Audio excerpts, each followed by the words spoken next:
All right, Fanduel first look show. Um, I will tell you, this came out and I debated doing it yesterday, but ran out of time. And in fairness, I've managed to find a way to be patient somehow because this is one of my favorite things to do is look at the slate and figure out who's mispriced, who's not. Leading off with Arkansas Memphis, very high total in this one at 63.5. I think this game is a shootout. There's a number of games that have shootout capability. So I think we're going to end up with on both sites pools that are tight, revolving around a fair set of games, and just trying to get two full game stacks is really going to end up being the play more than likely, because I think two of these games are going to end up shooting out. This is one of those that I think we can target. 12-5 for Taylor Green, high price to pay, but the man is putting up absolute numbers with 100-yard rushing games aplenty, and he just dominated the Ole Miss last week. We ended up going very heavy on Green later in the week. We kept getting more and more on him in that Ole Miss matchup. Got a little bit away from sellers that ended up working heavily in our favor. This is a big price tag, so we'll need to see what everybody else is, but he's certainly a guy that you're going to want exposure to irregardless of what everybody else's price is.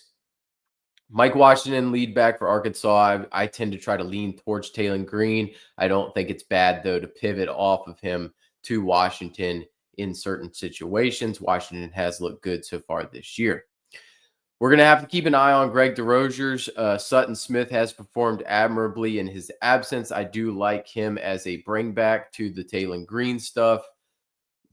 But if DeRozier's is active, 5,800 is a small price to pay if he can assume that role again. I think that that's going to split backfield if he is active, but Sutton Smith will be a fabulous play after we saw what Keywan Lacey. This is a very good Memphis team playing at home.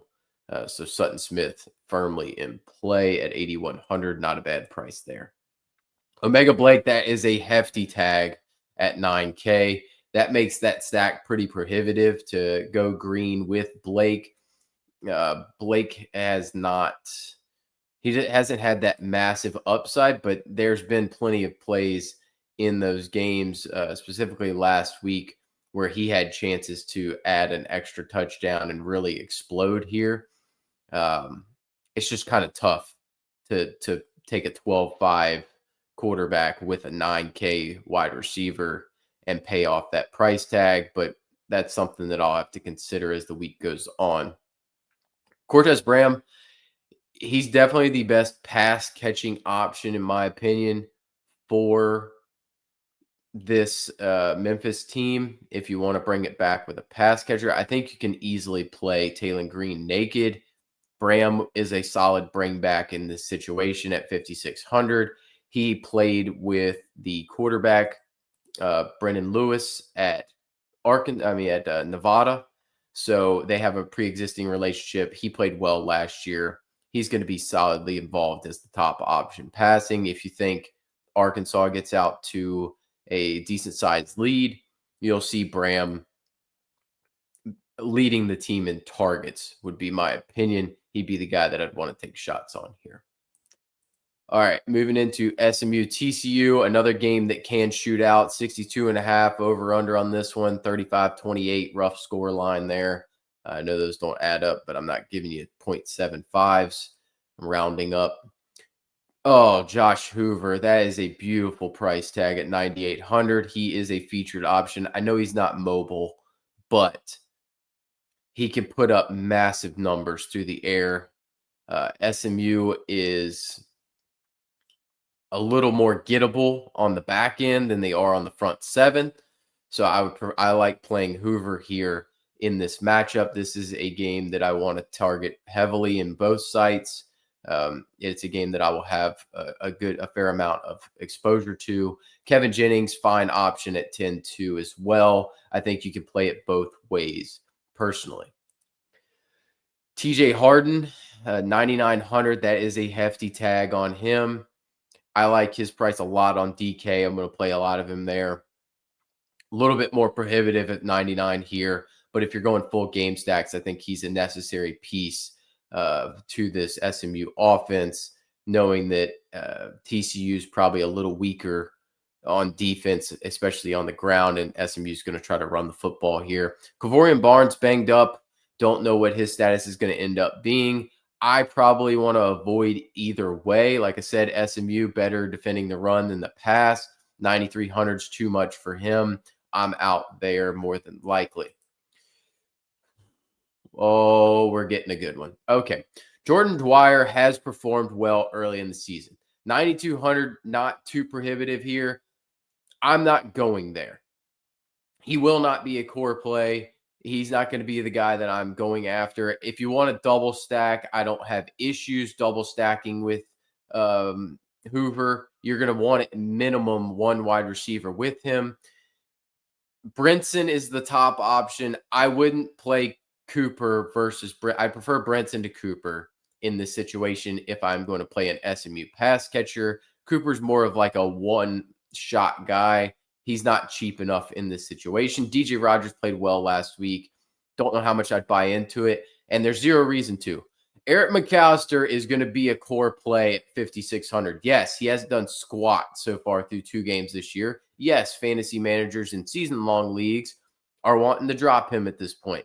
I'm still buying the talent. I think he's a 1,000-yard wideout easily in this offense. He's the top option. He will be a staple in most of my lineups at this point because that is a ridiculous price tag. Joseph Manjack, fine play. If McAllister was 9K, Dwyer was 9,200, then sure, I'll take shots on Rodgers and Manjack. In this situation, 0% chance. There's going to be a lot of Hoover. There's going to be a lot of 5,600 McAllister sprinkled throughout. RJ Maryland, 5,300, no issues going there as well. Jordan Hudson, rumors that he could be back this week. I would prefer he wouldn't be, but if he does come back, he's going to take Cooper's spot. Hence why I don't want to play Cooper as much. I want to play Brinson. I think Brinson's the one, no matter what the status of Hudson is. That's a heck of a price tag. That's the best price tag we've seen. I mean, we're only 2 games in, but in fairness, McAllister, that's going to be a hard one to beat as far as best value on the slate. Syracuse Clemson. 55.5, 37 for Clemson. Don't know they get there, but we'll see. 19 for the Cuse. Angeli, I don't care. He's 6,800. I'm not playing him. I don't care that Clemson has struggled a little bit. That defense is fine enough. It's at Clemson. I don't trust Angeli. He doesn't move. 6,800. I don't think I'm going to need it. Klubnik at 10.3. Maybe he's in play. DK, he was easy. You just X him out. I think 10.3 for Klubnik, maybe you could sell me on. 83 for Randall, I don't mind. I think he gets a good amount of work. Syracuse struggling against the run game. I don't have a problem with that. That's going to be an interesting one to say Randall versus Washington and Sutton Smith. I'd probably say I would rank it Smith, Randall, Washington in that order, but we'll have to wait and see. Projections tell me a lot. Will Nixon, if Yassine Willis is out, Will Nixon, glaring value at 6K. More of a DK guy, though, because he catches passes well, and the game script in this one should have them as a prohibitive dog. Therefore, I would expect them to have to throw the ball more. I might end up being able to sell myself on Angeli. I don't know. I don't prefer that. 9,500 for Wesco, tall price to pay there. Given the game environment, I think Randall's probably the better play in that situation. I think you can look to these Syracuse wideouts at this point, actually. Now that I see it, 37, maybe down Yassine Willis. They're going to have to chuck it. I think these wideouts are in play potentially. I don't think you're going to need the value from Angeli unless you really want 2 high-end stacks together. But I don't think you're going to need that because he's not mobile. I don't know that he has the upside to be the guy you need. But the wideouts are in play. Jonte Cook hadn't done much since week 1. Daryl Gill popped off last week. He was the presumed number 1 coming into the season. He's probably the guy I would take shots on if I was going to, is Gill at that 56 price tag. Valari involved, but what's the upside for these guys? You know what I mean? I think Gill's probably got the most upside, and that would be the one I'd be willing to take shots on. All right. My favorite game this week. It's going to be on the main TV early in the day. SMU TCU on the side TV. It's 56.5, Utah, Texas Tech. 30 Utah, 26.5 Texas for the Red Raiders here. Don't have to, being in Utah, we don't have to worry about the potential injury from a tortilla slip. Devin Dampier at 11.6, understandably priced there. I think I'll probably be out there. He has good rushing upside, passing upside, not nearly as much. He's based on his legs. I think this Texas Tech defensive line is underrated coming into the season. They're still kind of underrated, given how good their ends are. They went out and bought 2 absolute studs to rush off the end. Baker Morton's been on absolute fire to start the year. 3 to 4 touchdowns in every game. He had that injury scare, but he's fine.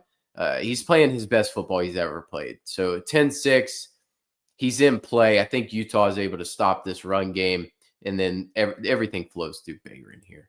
So I love that. Jacoby Williams is the clear top back, in my opinion. Dickey, no shot. I'm playing him at 72. He just doesn't have juice. I don't love that price tag on Jacoby Williams. I much prefer him on DK. He's got good pass catching upside, but I don't think the rushing floor is there. And I would worry that Dickey gets some rushing touches in the red zone, and therefore Morton's going to chuck it anyway. So I think at 87, I'm probably out here. They were glaring value last week. They paid off. This week, not so much. Utah backfield is going to be a tough one. So Nakari Rogers is more of a scat back, in my opinion. At 76, I'm out there. Wayshawn Parker, I like. So I don't mind taking shots on Parker at 6'7". Yes, his carry volume has been lower than I would like throughout the early portion of the season. Are they just trying to keep him healthy? It's a 1A, 1B situation. Rogers is going to play a ton, but I do like Parker. I don't hate that 6'7" price tag there. Ryan Davis has been operating as the 1. I don't like that price tag at all. I still love the Virgil, Douglas, and Eakin.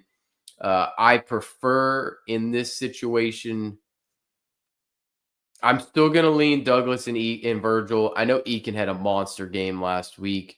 Douglas did catch a touchdown, paid it out for us. I did have some Eakin. I had some doubles. I don't know that this is the week to double Texas Tech. Carter actually played pretty well last week, but I would still lean towards the wide receivers.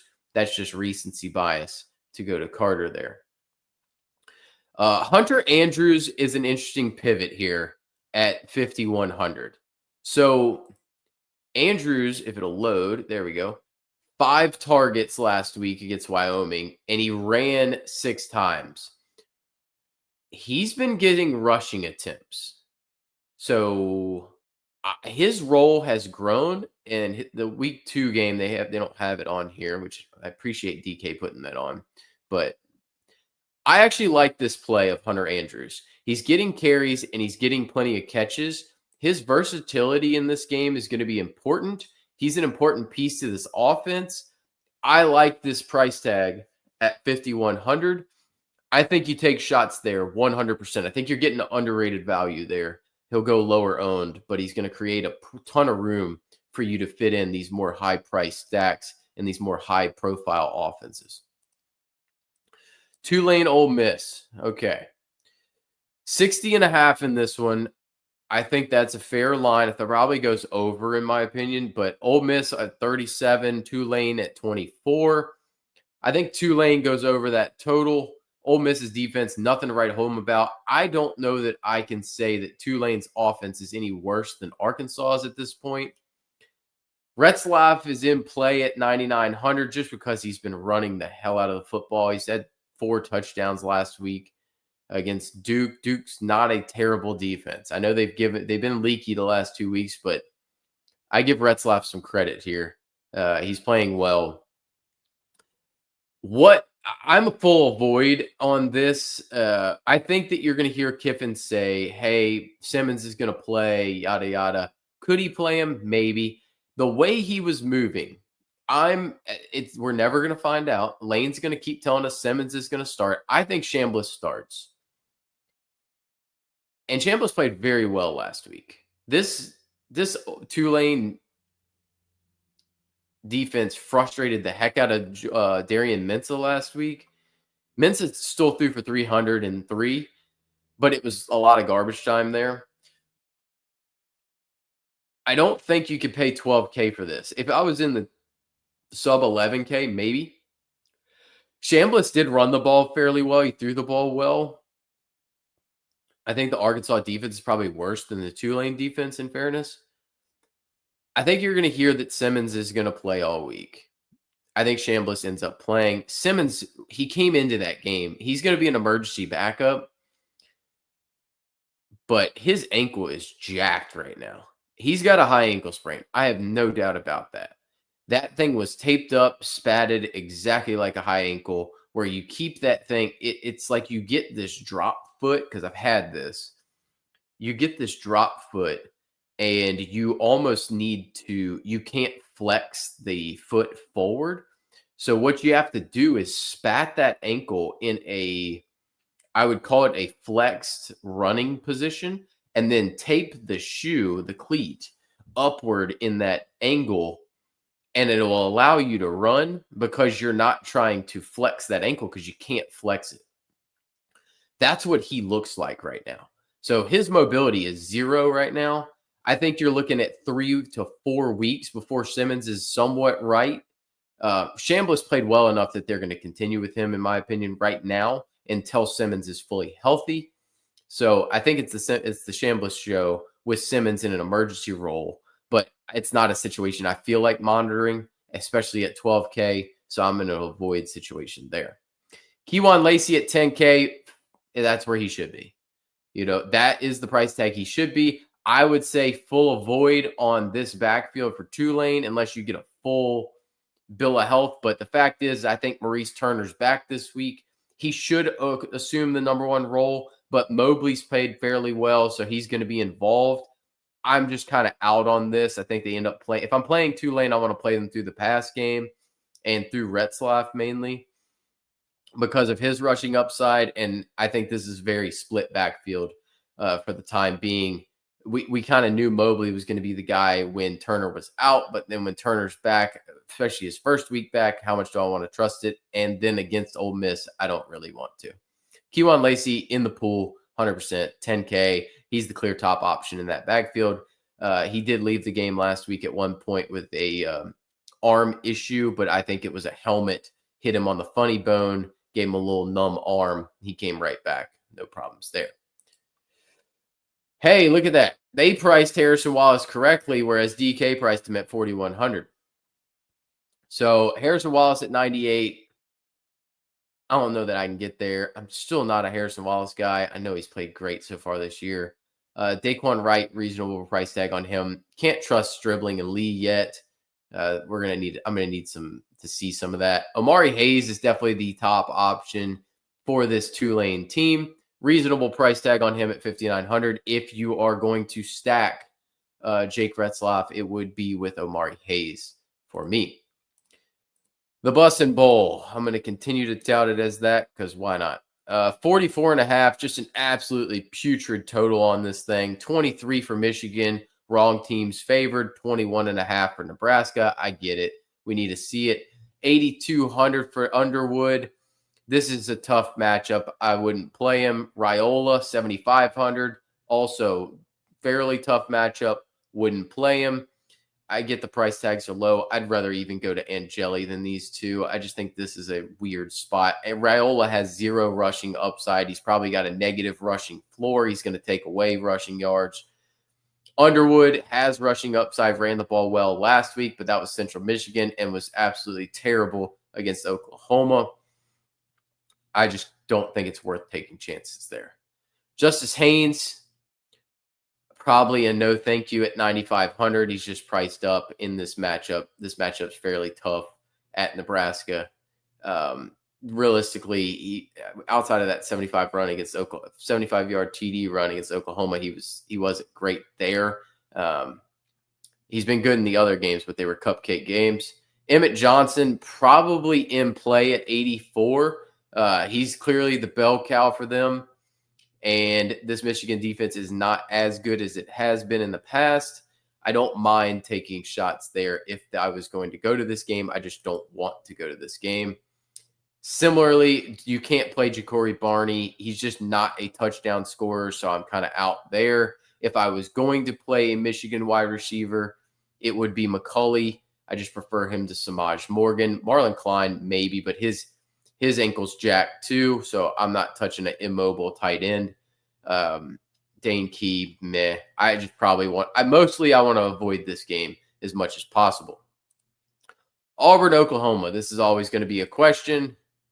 What is John Mateer's price tag? 11-2, very fair. That immediately tells me I'm not playing Ole Miss, guys, because I'd rather play John Mateer 10 times out of 10. Jackson Arnold revenge game. He'll be in the pool at 9,500.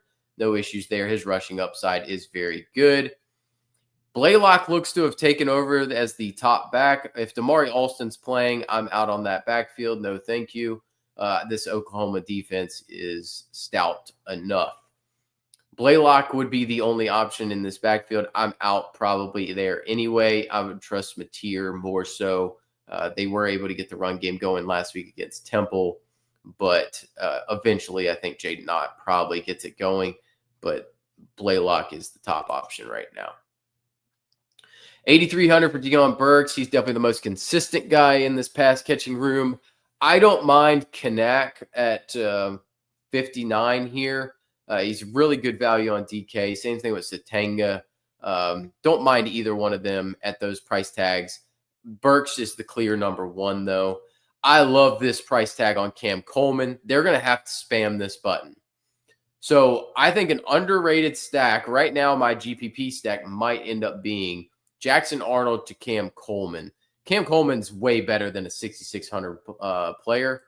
He will be fine. He just hasn't been needed. You see in this Ball State game, 7 for 77. They did a good job at Baylor taking him away.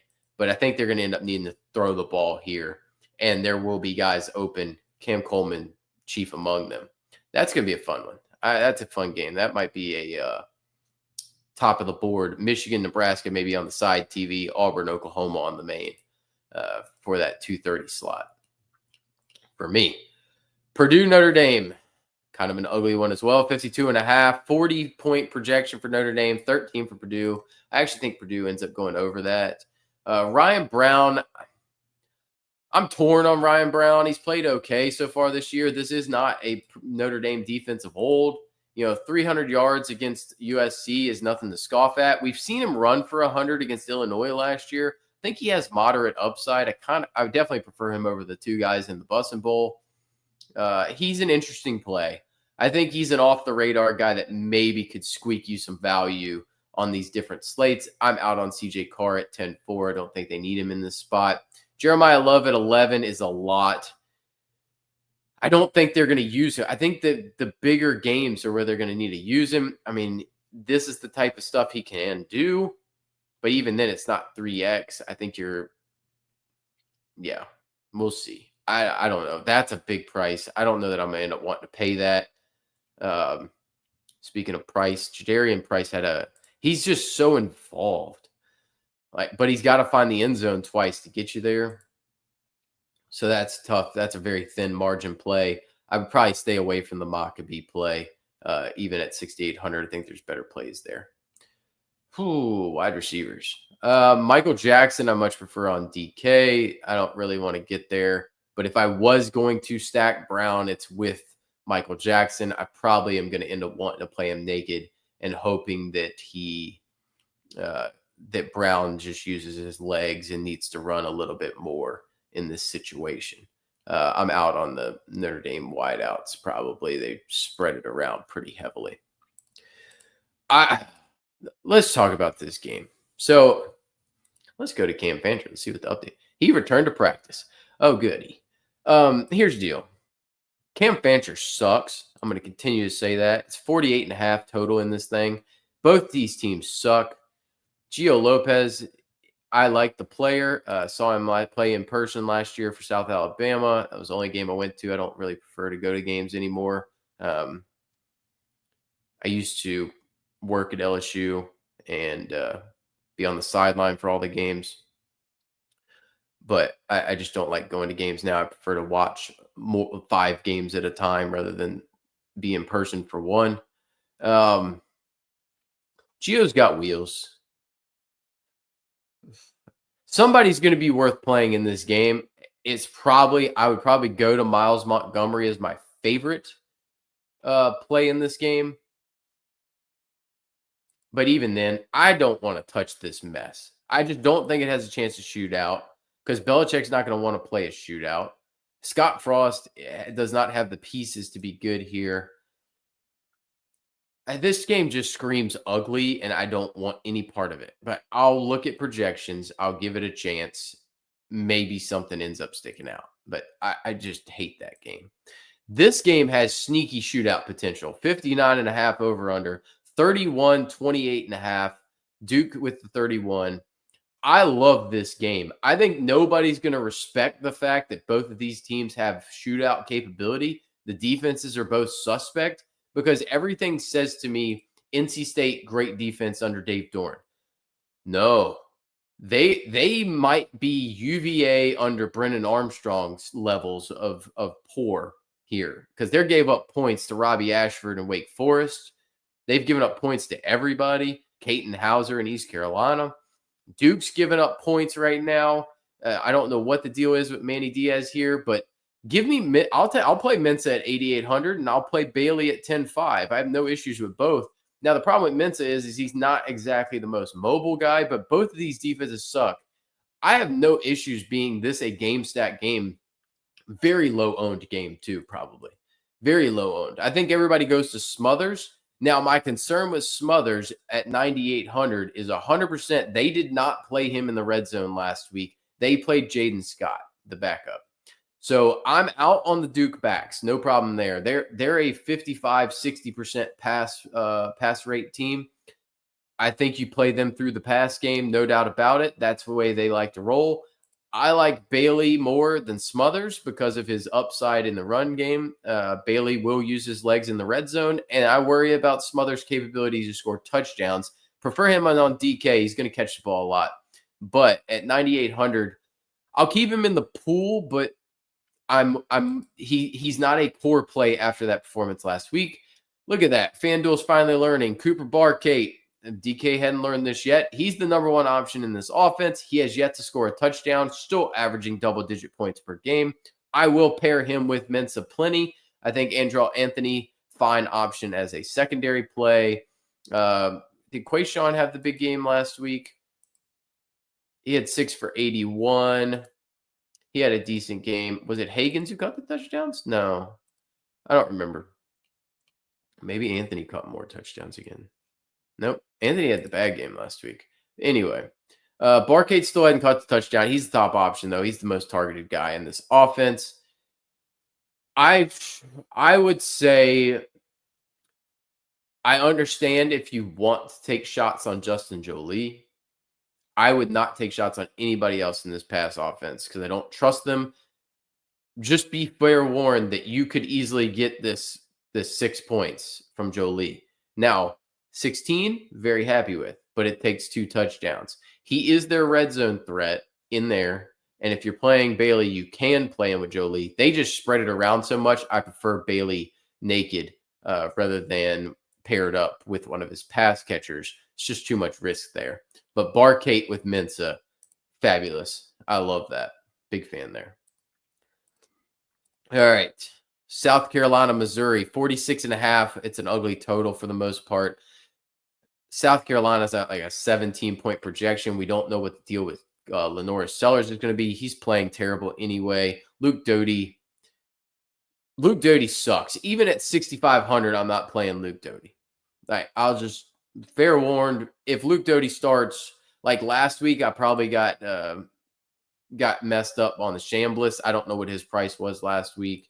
He might have been 4,500 for all I know, and I just wasn't paying attention well enough. That's something to keep an eye on. If there is a backup quarterback, keep an eye on him, because if that guy's going to start, he sometimes is 4,500 min priced, and you got to take it. In this situation, 6,500 for Doty. No, thank you. I'm out there. Pribula definitely in play at 9,400, no doubt about it. This South Carolina defense not very good. I like Pribula. He has wheels. He's been throwing the ball very well. You don't have to stack him, but you can. I like that price tag. I will have some Pribula. I think Missouri absolutely kicks the snot out of South Carolina this week. I was hoping that game would open under 10, and I would have bet the house on it. 9,200 Ahmad Hardy, no issues. You want to play him. Can't trust any of these backs for South Carolina. This Missouri defense is nasty. They're in a weird situation. I don't want to play any of them. Faison's the clear top back now. Apparently, Attaway, it took a week, and it was Faison's job. Hardy, 92, will sprinkle him in. No problem there. Great player. 8,600 for Coleman. Man, oh man, oh man. That's a tough one. So I'm probably going to end up avoiding. Nick Harbor played well last week, but I'm going to avoid the South Carolina receiving options. Norfleet has played pretty well. I just, I don't think he does 7 for 76 all the time. You want to mix him in every once in a while, sure. I think Marquise Johnson's worth shots here. He is a deep play threat. 5,400. He's a guy that you're buying low on at this point, but I think he probably should be in the pool. He would be the deep option in this offense. Kevin Coleman, more of your PPR option. He's scoring well, but 8,600 is a decent price. If I'm in that range, I don't hate it, but it's one of those things that I'll have to wait and see. All right, this game has shootout potential as well. Arizona State, Baylor, 59.5 total, 31 Baylor, 28.5 for Arizona State. Arizona State's defense has not played great. Baylor's defense also hadn't played great. Love the shootout potential here. Levitt at 92 is in play. Guaranteed, I will have him in play. I know he has played absolutely awful, especially that Mississippi State game. He has not been good to start the year, but he has rushing upside. He has a rushing floor, and he's got a top wide receiver that can carry him to a 27-point game and 3X. Sawyer Robertson firmly in play as well. So at 11K, no issues there. He's been playing well as here with 3 touchdowns in each game minimum. He's got rushing upside. Auburn game, he didn't show it, but he has more rushing upside than he's even shown so far early in the season. I don't mind Sawyer Robertson at 11K. I think this is a good game that could shoot out. Now, rule number 1, if you're ever playing Sawyer Robertson, the golden rule? You better play Bryson Washington. So Bryson Washington, 24, 27, 100 yards, 2 touchdowns. He's the top option in this backfield. I love him as a play this week. 10-2, no issues getting there whatsoever. They can run the ball on Arizona State. Arizona State, good run defense, though, but they can run it on them.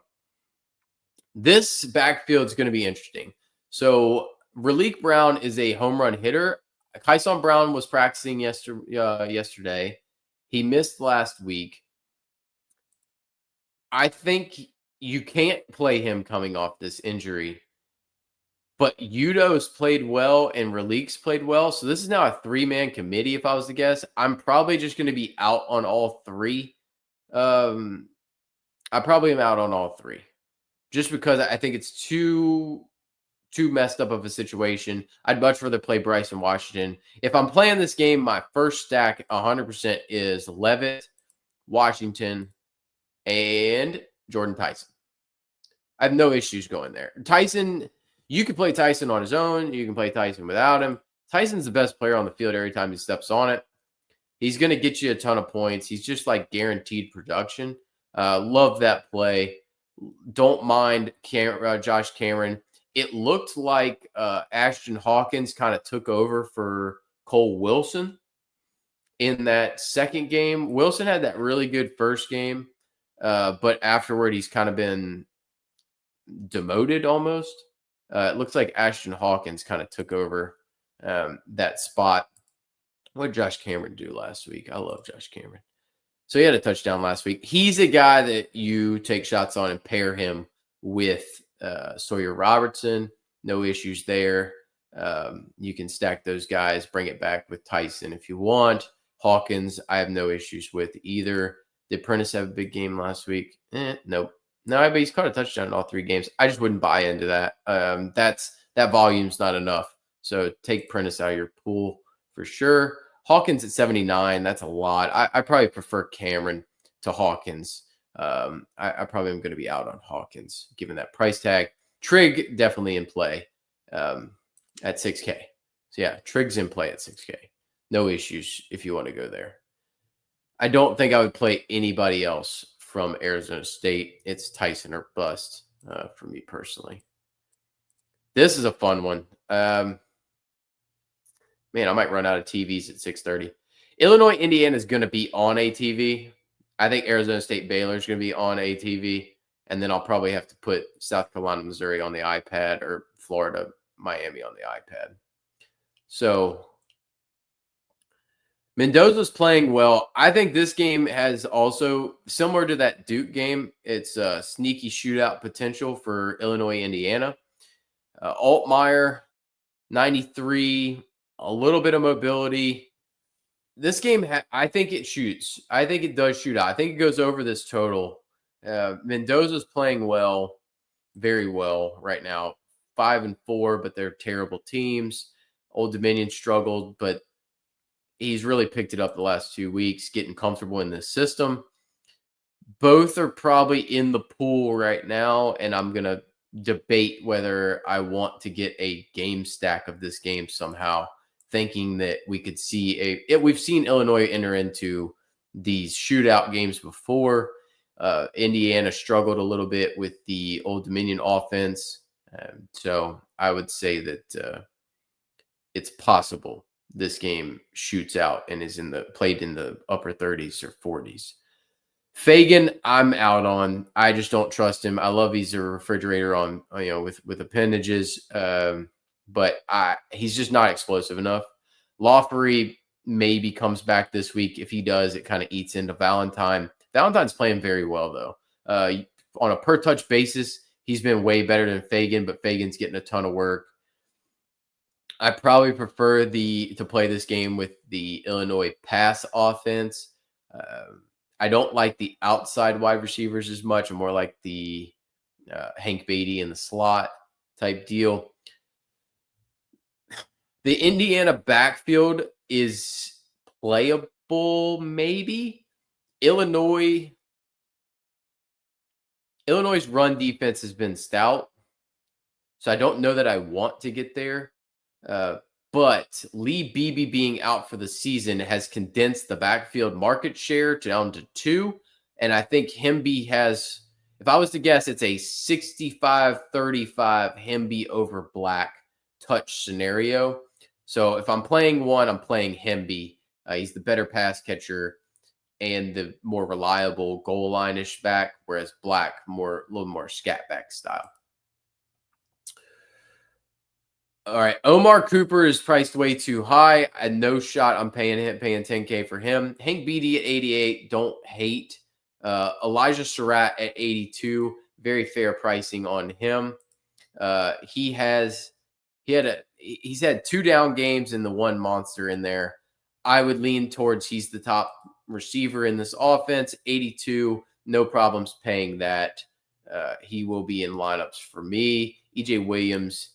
He came out in the first week and was just the targets, just soaking up targets, and then he's kind of slowed down ever since. Maybe you could end up taking shots there, but I would prefer not to. Oh, Justin Bowick's hurt, man. Well, he plays on the outside. So I don't like him that much. I don't like the outside wideouts for this team. because somebody's going to end up matched up with D'Angelo Pons, and you're not going to want to face that guy. Hank Beatty's the only option in this Illinois pass offense that I'm going to be willing to take shots on. So really, to me, it's very narrow. It's Beatty, it's Surratt, Hemby, maybe Valentine if we get word that Lawfrey's out, maybe Fagan if I really want to get frisky, but probably not. And then I'm open to Mendoza and Altmaier. Both have enough mobility to be considered for me if I want to get frisky for that game. Florida and Miami, 52.5, 30-22. I just don't think you can play Lagway at all. No shot there. I'm not going to want to play Carson Beck. I mean, do you really think Beck's better than Nussmeier? And Florida really their Florida defense is good. It's better than it's getting credit for. No shot I'm playing Fletcher. Yes, please. I will play Jaden Baugh. Yes, the Miami defensive line is stout. Absolutely stacked. But Jaden Ball's a difference maker, man. I mean, even LSU is a very quality defense, and he put up 14 with no touchdowns, 46 yards rushing. He had a, 70-plus yard receiving touchdown called back on a penalty, 7 catches. He's just so involved in this team.